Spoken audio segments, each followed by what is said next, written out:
Hello and welcome back to the Microlearning Institute. In this short tutorial we look at the role of stakeholder mapping in project management, and specifically we look at how Mendelow's matrix can help the project manager to manage the stakeholders in a project. As we can easily imagine, the project manager has to make a judgment within the project as to how many stakeholders to involve in the definition and delivery of the project. If the project manager selects too many stakeholders, then it's likely that the management of the project will become too unwieldy with too many differing requirements across these stakeholders. However, if the project manager selects too few stakeholders, then it's likely that some key deliverables of the project will not be delivered because of misunderstanding in the requirements. So let's see how Mendelow's matrix can help the project manager to manage these stakeholders. So Mendelow's matrix categorizes the stakeholders on a project under two headings. The first heading is interest, and again this is how interested each individual stakeholder in getting involved in the project and in having an input to the project. And Mendelow gives us two options here, either low or high. So the project manager has to make a judgment for each stakeholder as to their level of interest in the project.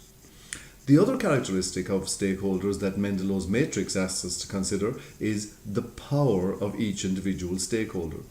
Has a particular stakeholder got high power? In that case, he or she would be a critical input to the project, or if he or she withdrew their support for the project, then the project would not be able to proceed.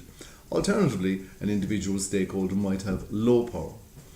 Mendelow's matrix now provides us with a 2x2 framework to help the project manager to manage the stakeholders in each individual quadrant. So let's start with the stakeholders who have low power and low interest. And Mendelow's matrix suggests to the project manager that he or she should expend minimal effort in managing these stakeholders, because these stakeholders have low power and low interest, and they're not going to have a critical input to the overall running of the project.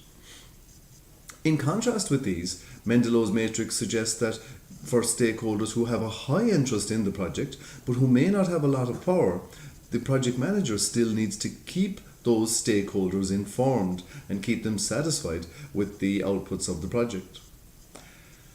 Next, we can see that for stakeholders who have a low interest but who have a lot of power, the project manager has a responsibility for keeping those stakeholders satisfied.